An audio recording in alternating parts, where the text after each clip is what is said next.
बैठक झालेली प्रतापराव पाटलांचं नाव निश्चित झाल्याची माहिती आहे बैठकीमध्ये आमदार म्हणून, कारण शिवसैनिकाला तिकीट द्यायचं आहे आणि प्रतापराव पाटील देखील शिवसैनिक असं नाही. हे बघा, आज एवढं एक मत झालेलं आहे की इथे आपली भारतीय जनता पक्षाच्या बरोबरच शिवसेनेची ताकद आहे.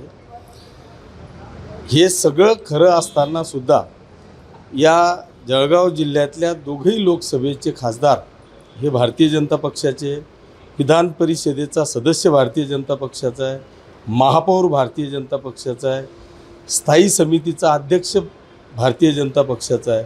मग बरोबरीची ताकद असताना किमान आम्हाला विधान परिषदेची जागा द्यावी ह्या विषयावर आमचं सगळ्यांचं एकमत झालेलं आहे. आणि याच्यासाठी कुठलीही तडजोड नाही की ही सोडा मग ही आम्हाला द्या, असं न करता जळगाव जिल्ह्यातली विधान परिषदेची जागा ही शिवसेनेला सोडावी याच्यावर आमचं एकमत झालेलं आहे. जर का शिवसेनेला सुटणार नसेल तर आम्हाला मैत्रीपूर्ण लढत लढण्याची परवानगी द्यावी.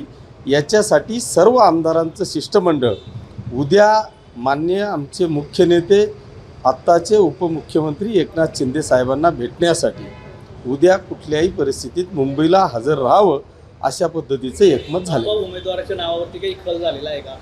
तुमचे चिरंजीव असतील, मंत्री गुलाबराव पाटलांचे चिरंजीव, दोघांची नावं या ठिकाणी चर्चेत आहेत. सध्या पुढे कोणाचं नाव? एक लक्षात घ्या, जरी उमेदवार सगळे इच्छुक असले तरी उमेदवार निश्चित करण्याचा अधिकार हा शेवटी शिवसेना प्रमुखांचा असतो, पक्षप्रमुखांचा असतो, मुख्य नेत्यांचा असतो. त्याच्यामुळे तो अधिकार हा माननीय एकनाथ शिंदे साहेबांवर सोडलेला आहे.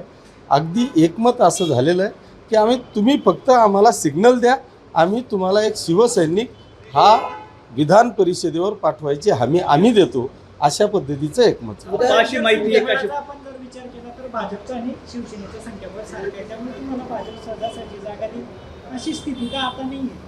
जर समजा भाजपने अवनतेपणाची भूमिका कायम ठेवली तर शिवसेना लढेल असं स्थानिक आमदारांचं एकमत झालंय.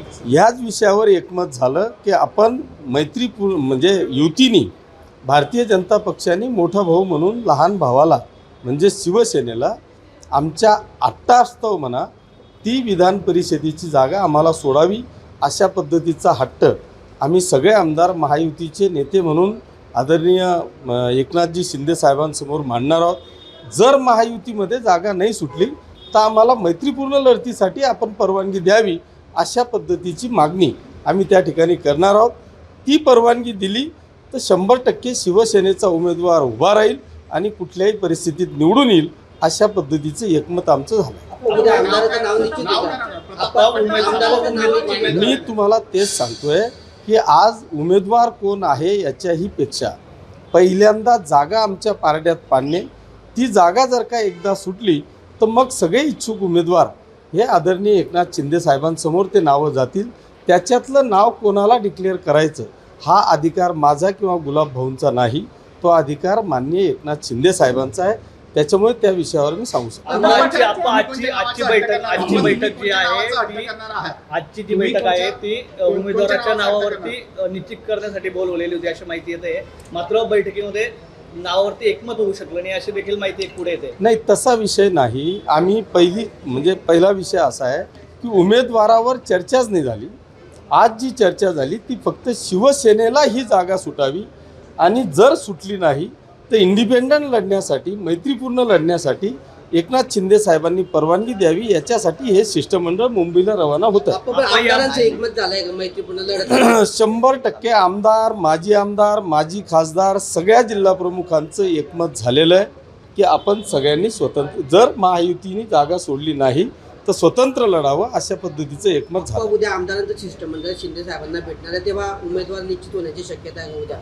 पहिल्यांदा जागा सुटणं महत्त्वाचं आहे आणि मग कदाचित एकनाथ शिंदे साहेब आहेत, ते प्रमुख आहेत, ते आमचे सगळ्यांचे नेते आहेत, कदाचित उद्या ते उमेदवार जाहीरही करू शकतो. उमेदवाराच्या नावासंदर्भात चर्चा होईल का? उमेदवाराच्या नावासंदर्भात सगळ्यात पहिला विषय हा आहे की जागा आम्हाला महायुतीकडून सुटणे, जर नाही सुटली तर स्वतंत्र लढण्यासाठी परवानगी देणे. या दोघं विषयांपैकी निर्णय झाल्यावर त्याच मिनिटाला मी तुम्हाला सांगतो उमेदवारी तिथंच जाहीर होईल. आता संभाव्य नावे तुम्हीच जाहीर केलेले आहेत, सगळे तुम्हीच जाहीर केलेले आहेत ना, तो माझा अधिकार नाही. ज्या चर्चा चाललेल्या आहेत त्याच्यातलं कोणीतरी एक होईल.